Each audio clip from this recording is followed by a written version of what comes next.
This program is brought to you by Link TV for educational and non-commercial use only.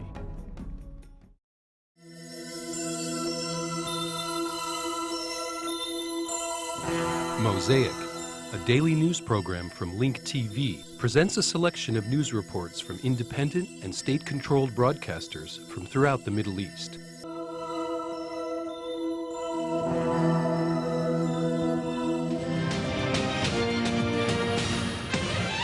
Clashes have reignited at the northern entrance of the city of Tripoli between the members of the opposition and the majority. As a result, one person was killed and 4 others were wounded. All Lebanese sects are amazed about how Hezbollah is dealing with the legitimate Lebanese government, which is headed by Fouad Siniora. Meanwhile, Lebanese are shocked by Hezbollah's use of its arsenal of weapons, despite pledges made by Hassan Nasrallah to prohibit the use of these weapons internally in Lebanon and not to harm political and sectarian leaders.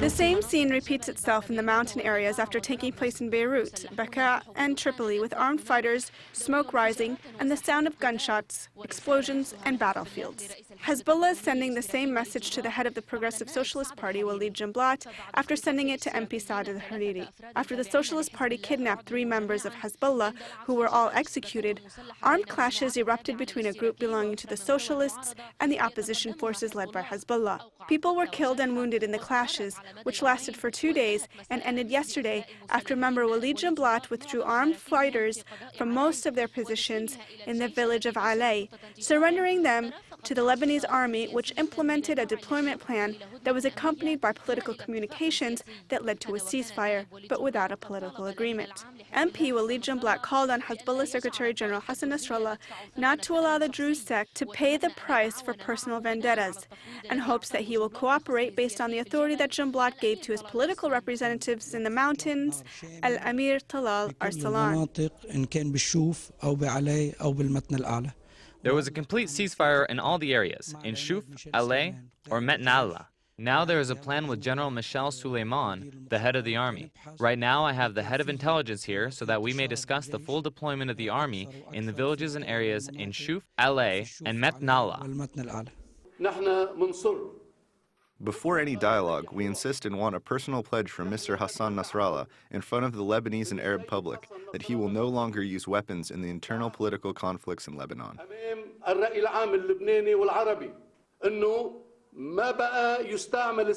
Meanwhile, some are waiting for the Arab League delegation headed by the Qatari Prime Minister Sheikh Hamad bin Jassim bin Jaber and Arab League Secretary General Amr Moussa to arrive in Beirut to discuss the implementation of items in the initiative, including the immediate election of General Michel Suleiman as the President of Lebanon, and then the formation of a national unity government. Sources from the Arab League say that the committee will discuss the possibility of dissolving the current government and forming a military cabinet that will be tasked with dealing with the security situation and paving the way for presidential and parliamentary elections. According to observers, today's calm is a ruse and may change overnight into a fiery hell. It is the calm that comes before the storm, which Lebanese and Arab officials are trying to transform into the calm that comes after the storm. For Al Madar, Ala Al Mallah, Abu Dhabi TV, Beirut.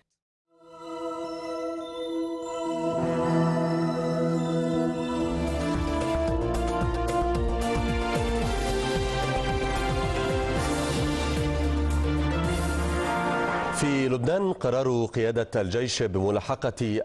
warning by the Lebanese army to pursue the displays of arms in the streets of Beirut has echoed on the ground. This news comes after armed groups withdrew from the streets of Beirut, which helped return life to normal. Meanwhile, the opposition continues to hold civil disobedience, which impeded the flow of traffic in several parts of Beirut. Politically, all eyes are focused on Beirut's international airport, where the Arab Foreign Ministers Committee is expected to arrive in the next few hours. العرب الخاص بلبنان. إليان شاطري من بيروت. وفي اليوم السابع استراحت آلة الحرب ولغة النار بين On this day of Lebanon's armed confrontations, the war machinery and the language of fire between the children of the same nation took a break. Beirut is gasping for air and licking its wounds in an attempt to overcome its pain and return to its normal life. The Lebanese capital is still cut off amidst civil disobedience by the opposition, which has partially paralyzed activities in the local markets and the various economic institutions. However, the relative calm observed in the streets of Beirut has given the residents of Beirut breathing room. الوضع الأمني المستقر نسبيا سمح للمواطنين بتنفس الصعداء. Thank God, the army is now deployed in the streets, which has encouraged the people to go out of their homes and walk on the streets. This relative calm was witnessed after the command center of the Lebanese army issued a warning preventing the display of arms in the streets. The army also warned all Lebanese rivals not to engage in any political activity. The command center said its units will maintain control and stop all security breaches, whether they are committed by individuals or groups. In doing so, the army will use force when deemed necessary. Amidst this reassurance by the military institution, several local shops opened for business and many residents went to work. However, local schools and universities are still closed for the second consecutive week. May God bring relief to our nation. This is our country. No one wants to destroy his own country. Between political maneuvers and armed confrontations, the Lebanese expressed mixed reactions.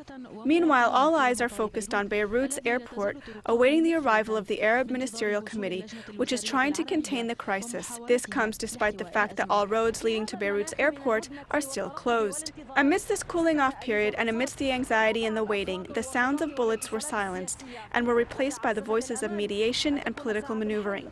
With this, the Lebanese are hopeful that the time for a solution is drawing near. From Beirut, joining us is Ibrahim Berim, a writer and journalist at Al Nahar newspaper. Mr. Ibrahim, after the army took action and maintained control over all armed displays in the streets of Beirut, can we say that this was the beginning of a solution for the crisis? لا أعتقد أن هناك هدنة أكثر مما هي حل. الأمور في الجبل مثلا ما زالت. I believe it was more of a cooling off period than it was a solution. For example, the situation on the mountain is still as is. There is a temporary cooling off period in effect there. The cooling off period didn't hold in order for us to call it a ceasefire, which, if it occurs, it will be part of a solution. Practically, the crisis is still raging. The government has failed to withdraw its 2 resolutions that were the cause for the crisis to spiral out of control. The opposition is still in the streets, holding civil disobedience. The situation in the streets is moving toward a cooling off period.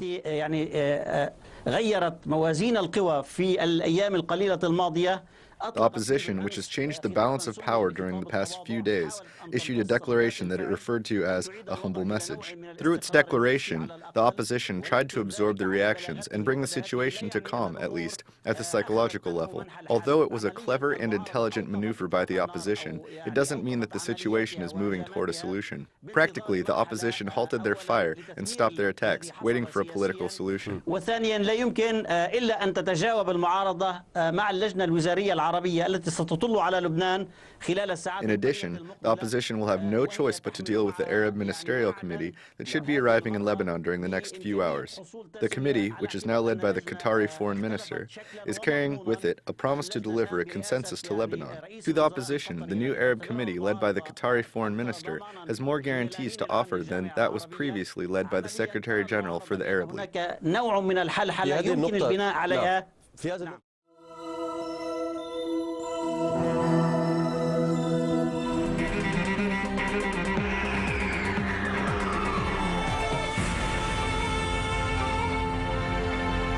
مشاهدينا أهلا بكم مجددا وحقيقة سننتقل. Now we bring you the broadcast of Future TV, several days after the station was attacked and burned by armed men.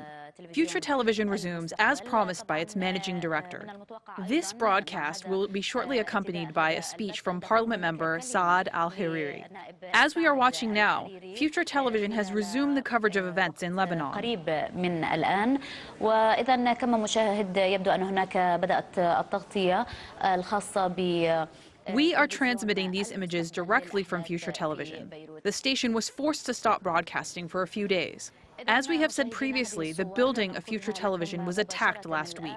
There was a great deal of condemnation for the attack on Future Television and newspaper. يخرج بكلمته الآن بعد أن توقف لعدة أيام، وكما ذكرنا تم استهداف مبنى المستقبل. طبعا هناك كان صدى كبير فيما يتعلق ب We have also received news that there were attempts to stop the coverage of Al Arabiya television by pressuring some satellite television providers to stop the transmission of Al Arabiya as a way to prevent the signal from reaching Arab audiences. Of course, this is part of the campaign that was launched against the media and free expression. Future Television has resumed. Here is Saad Al-Hariri. هذا جزء من هذه الحملة على الإعلام على الصوت الحر، وسنكتفي بهذا القدر. إذن قناة المستقبل بدأت بثها اليوم، وربما من خلالها سنستمع إلى كلمة سعد الحريري. تيار المستقبل منه مسلح، هلا بتقول لي الناس مسلحة، في ناس عندها سلاح. The Future Party is not armed.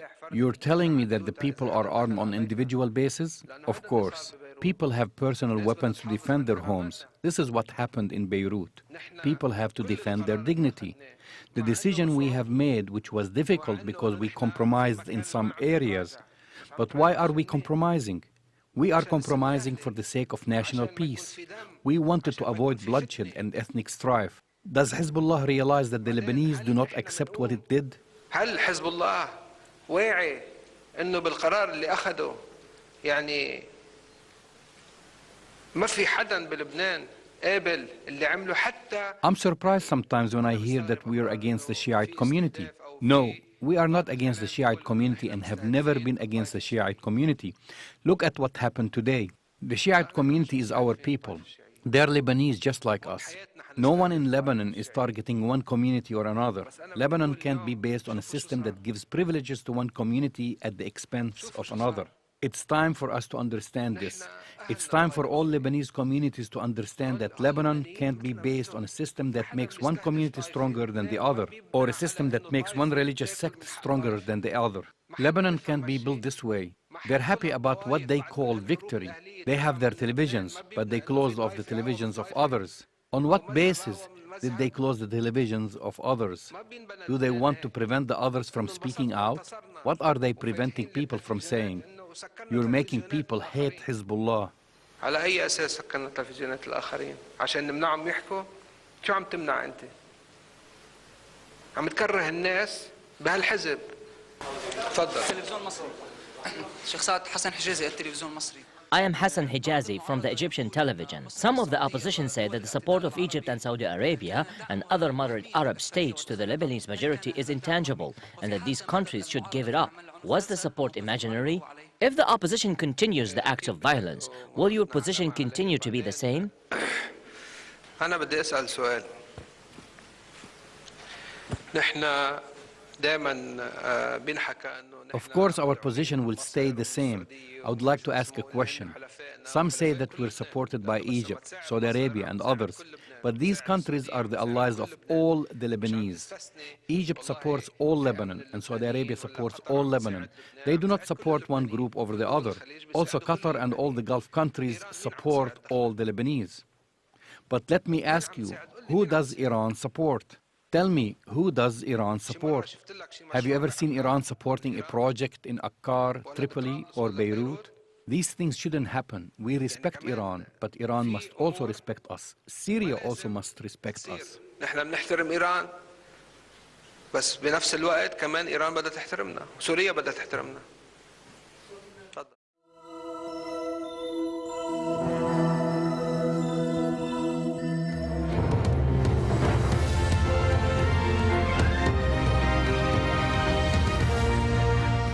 Moving on to Lebanon now, where the crisis has spread to its neighbors, Saudi Arabia and Iran. The Saudi foreign minister has warned Iran about what he says is its support of Hezbollah's coup in Lebanon. If Iran is backing or supporting the coup that took place in Lebanon, it will have a negative impact on its relations with all the Arab and Muslim states. It is not reasonable or acceptable for any party at the time of political crises to legitimate violence and assault against the state's sovereignty and property by the use of force.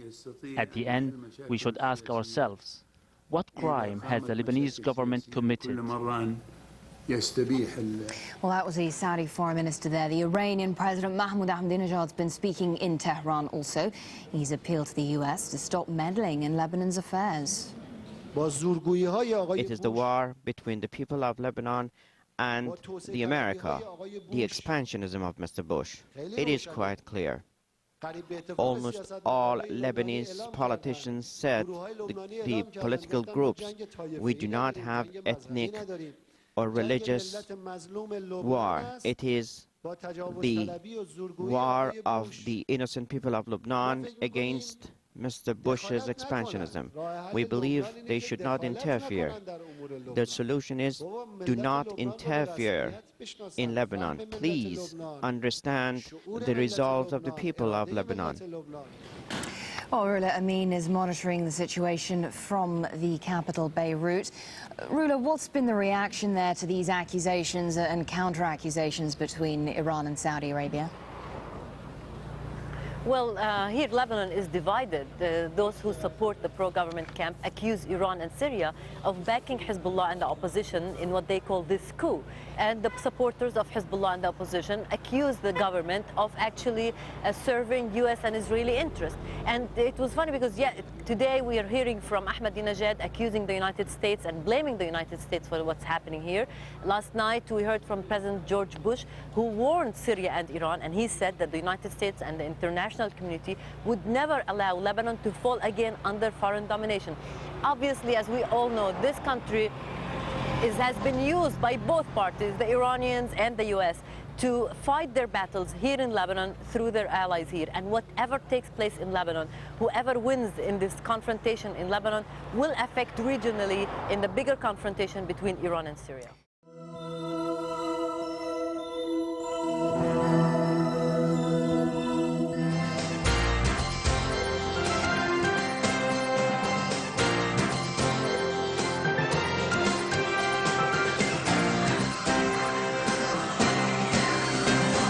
A 70-year-old grandmother last night became the second victim of Palestinian terror in just 72 hours. Shuli Katz of Kibbutz Kvar Am was killed by a Qassam rocket, which slammed into the backyard of a home in Yesha, a small community in the western Negev, which she was visiting.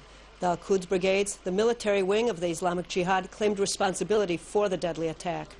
The latest tragedy in the south occurred just hours after Egyptian intelligence chief Omar Suleiman met with Israeli leaders to discuss a ceasefire with the Palestinian terror groups. Palestinian terrorists fired 2 Qassam rockets that landed south of Ashkelon. One exploded in the Chof Ashkelon Regional Council, causing a fire to erupt in a field. A woman was treated for shock. The other rocket landed in an open field. An Israeli airstrike today killed 1 Palestinian terrorist in Gaza. This according to Palestinian sources, who say that Israel targeted a mortar launching squad. Meanwhile, Gaza's Hamas rulers say the captured Israeli soldier Gilad Shalit will not be included in any truce deal with Israel. Yesterday, Prime Minister Ehud Olmert told Egyptian mediator Omar Suleiman that Shalit must be released as part of any ceasefire arrangement. Hamas leader Mahmoud Zahar said that the issue of the truce and a possible prisoner exchange are unconnected. The country's security level is reaching new heights ahead of the Bush visit and the President's conference. The logistic operation has been dubbed by police as Clear Skies 2. IBA's Eli Walgalanter reports. U.S. President George W. Bush, former British Prime Minister Tony Blair, and media mogul Rupert Murdoch are among the 13 heads of state, 14 former heads of state, and other distinguished guests who are arriving today and tomorrow to attend President Shimon Peres's presidential conference in Jerusalem. The conference, which formally begins tonight, is being held in honor of Israel's 60th anniversary. Bush and his wife Laura will stay at the King David Hotel, while the other heads of state will be staying at some of the 8 hotels in the city that have completely sold out for the event. By any measure, this is a big to-do for Israel, and the notable guests are very happy to be here to celebrate, including former Secretary of State Henry Kissinger. Well, it's an extraordinarily moving occasion. I have lived through the whole history of Israel in my lifetime. And I came here the first time in 1961, and it is very moving and very important to me to see how Israel has prospered, survived, and maintained itself. Do you think there will be ever peace in Israel, between Israel and the Palestinians? Well, we have to work for it in any event. And I hope, and progress seems to be made, and we have to work for it. All these foreign dignitaries means getting the city ready, like these street cleaners, as well as deploying a heavy security detail across the capital. Indeed, the number of police assigned to this week's festivities surpasses the 10,000 officers who safeguarded Bush's visit in January. Over 13,500 policemen, border guards, different units, anti-terrorist units, special patrol units will be in and around the capital inside the city throughout the visit, and we're fully prepared for the second visit of President Bush. The police are prepared, but that doesn't make it any easier for the residents of the capital. Jerusalemites can expect major traffic jams throughout the city, as police will be closing off central Jerusalem thoroughfares during the visit, dubbed by police Operation Clear Skies 2. The main Jerusalem-Tel Aviv highway will be closed at 11:30 a.m. tomorrow as the president's entourage makes its way to the city. We are trying to minimize as much as possible the damage done to the public, said Jerusalem District Police Commander Aaron Franco. He said police plan to close major streets for shorter periods of time than they did during Bush's previous visit, citing lessons learned. Eli Wogelanter, IBA News.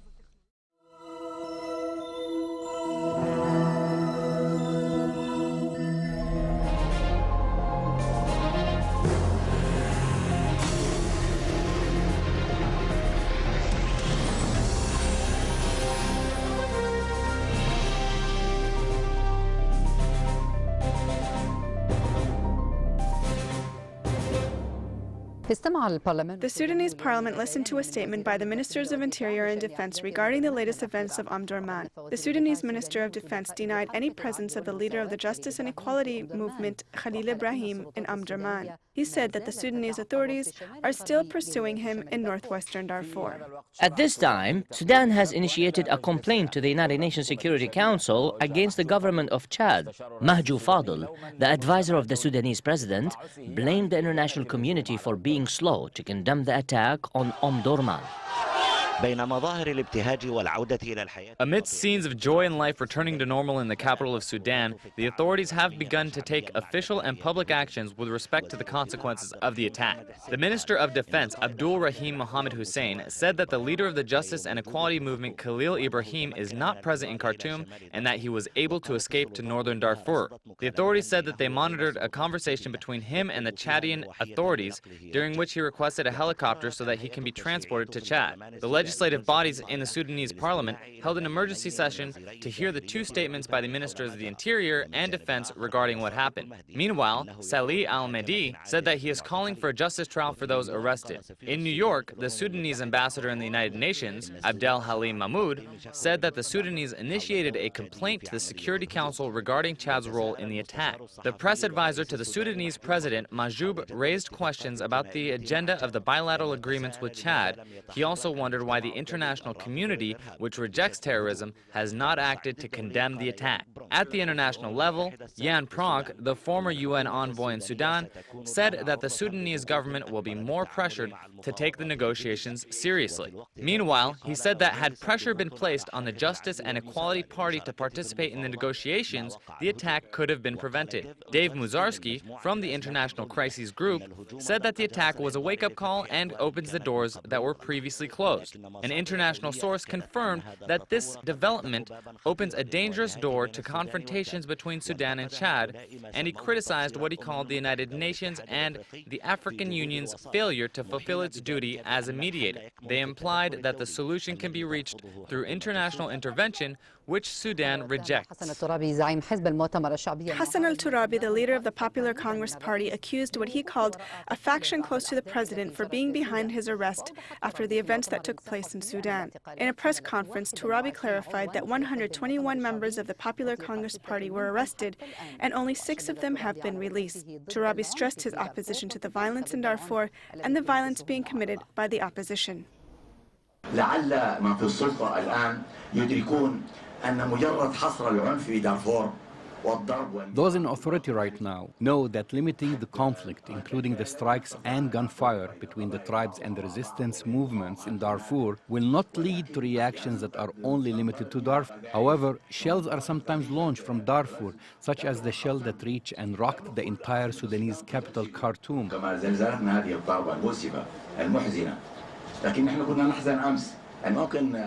It was a sad and tragic incident. We may turn a deaf ear to such tragic incidents because they are far away, but soon we'll feel the consequences. I believe, but only God can read the future. The government will realize that. The opposition will also realize that it might be able to hit Khartoum, but it can't change the entire situation through this action alone.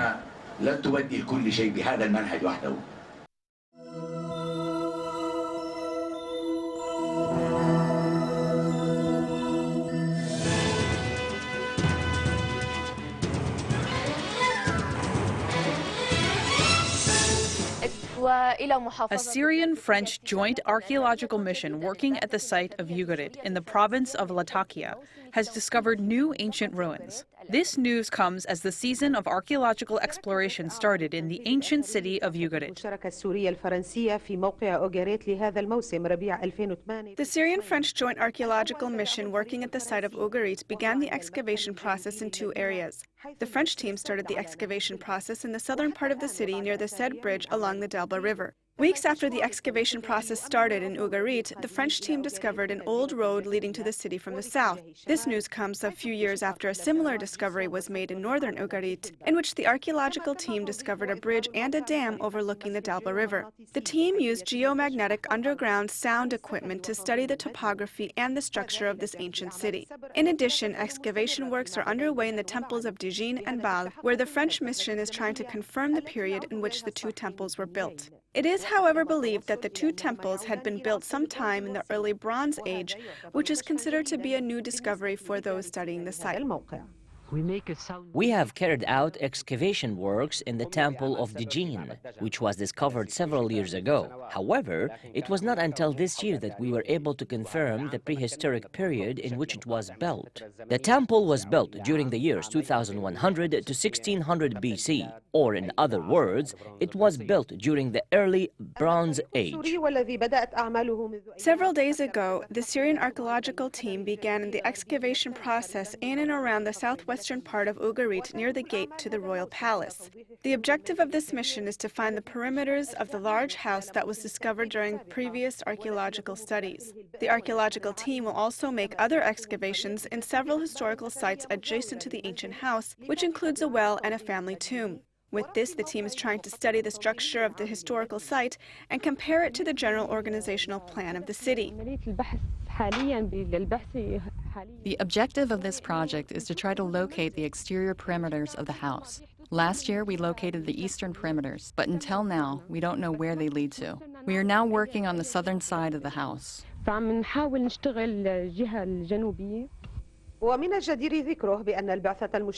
The Syrian-French mission is being administered by French professor Iskela Zawani and Syrian archaeologist Jamal Haidar, and with the participation of several researchers and specialists from both sides.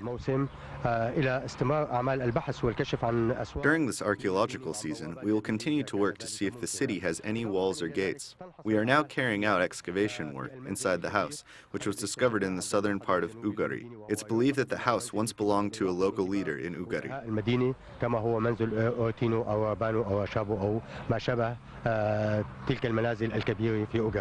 Once the final results of this year's archaeological mission are concluded, they will be compared to the findings of previous studies and then presented to those researchers and specialists studying ancient Ugarit.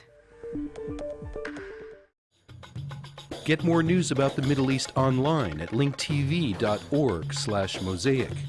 The Mosaic webpage offers a complete archive of Mosaic programs, program transcripts, the Mosaic video podcast, and the Mosaic Intelligence Report, a weekly analysis of the hottest stories from the Middle East. The views expressed on Mosaic are those of the participating broadcasters, not Link TV or its sponsors. The production of Mosaic is made possible with the support of viewers like you. Thank you.